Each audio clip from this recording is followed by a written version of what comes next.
नमस्कार नागपूरकर. आज शहरात सार्वजनिक वाहतुकीचा मोठा पेच निर्माण झाला आहे. एका बाजूला 90% डिझेल बसेस रस्त्यावरून गायब झाल्या आहेत, तर दुसरीकडे महानगरपालिकेने खर्चात कपात करण्यासाठी काही कडक नियम लागू केले आहेत. नेमके प्रकरण काय आहे आणि याचा तुमच्या प्रवासावर काय परिणाम होणार, जाणून घेऊया आजच्या बातमीमध्ये. तर पहिली मोठी बातमी म्हणजे सकाळी नागपूरकरांना प्रवासासाठी मोठी कसरत करावी लागली. नागपूर महानगरपालिकेच्या परिवहन विभागाने रात्रीतून आदेश काढून तब्बल 90% डिझेल बसेस डेपोमध्येच उभ्या ठेवण्याचे आदेश दिले. तर शिवसेनेच्या वतीने बसेसच्या सुरक्षेबाबत तीव्र निदर्शने करण्यात आली होती. अनेक बसेसचे ब्रेक्स निकामी आहेत, अग्निशमन उपकरणे नाहीत आणि खिडक्यांच्या काचही फुटलेल्या आहेत.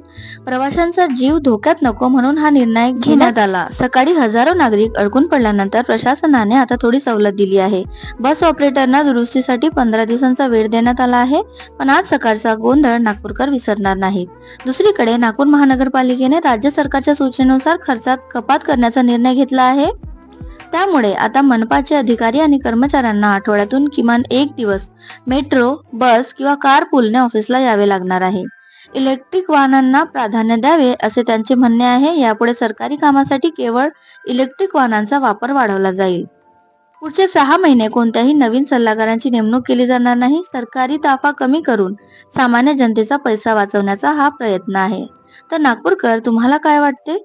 बसच्या या अवस्थेला जबाबदार कोण आणि अधिकाऱ्यांनी मेट्रोने प्रवास केल्याने खरंच बदल होईल का? तुमच्या प्रतिक्रिया कमेंट्समध्ये नक्की सांगा.